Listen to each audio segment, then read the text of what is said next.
வணக்கம். இப்போ என்ன ரெசிபி பண்ண போகிறேன்னா பால் கொழுக்கட்டை. இந்த கப்புக்கு 1 கப்பு இட்லி அரிசி எடுத்து 5 வாட்டி கழுவி 3 மணி நேரம் நல்லா ஊற வச்சு மிக்சியில் வெண்ணெயை அரைச்சாச்சு. இப்போ கடாயில் 2 ஸ்பூன் நெய் விட்டு 1/4 டீஸ்பூன் உப்பு போட்டு நல்லா வதக்கியாச்சு, மாவை வதக்கியாச்சு. இப்போ இது சின்ன சின்ன உருண்டையாக உருட்டணும். இப்போ தேங்காய் பால் எடுத்துருக்கிறேன். இது 2வது 3வது பால் எடுத்து வச்சுருக்கிறேன். ஃபஸ்ட்டு இதில் தான் அந்த உருண்டையை நல்லா கொதிக்க வச்சுட்டு ஃபைனலாக ஏலக்காய் நாட்டு சக்கரை போட்டுட்டு ஃபைனலாக இந்த ஃபஸ்ட்டு பாலை ஊற்றணும். இப்போ ஒன்று ஒன்றா காமிக்கிறேன்.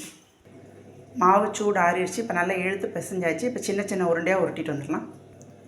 கொழுக்கட்டையை சின்ன சின்ன உருண்டையாக உருட்டியாச்சு. உங்களுக்கு எந்த சைஸ் வேணுமோ உருட்டிக்கலாம். 2வது 3வது எடுத்து தேங்காய் பால் நல்லா கொதிக்குது. இப்போ கொழுக்கட்டையை சேர்த்துக்கலாம். கொழுக்கட்டையை சேர்த்தாச்சு. உடனே கரண்டி போடாதீங்க. ஒன்று ஒன்றா மேலே எழும்பி வந்தோடனே அடுத்தடுத்து சேர்த்துக்கலாம். நல்லா கொதித்து மேலே எழும்புது. 1 கப்பு வெல்லம் சேர்க்குறேன். 1/4 டீஸ்பூன் ஏலக்காய் பொடி சேர்த்துக்கலாம். இப்போ ஃபஸ்ட்டு எடுத்த தேங்காய் பால் சேர்த்துக்கலாம். தேங்காய் பாலில் செய்யுங்க, அல்டிமேட்டாக இருக்கும். நன்றி.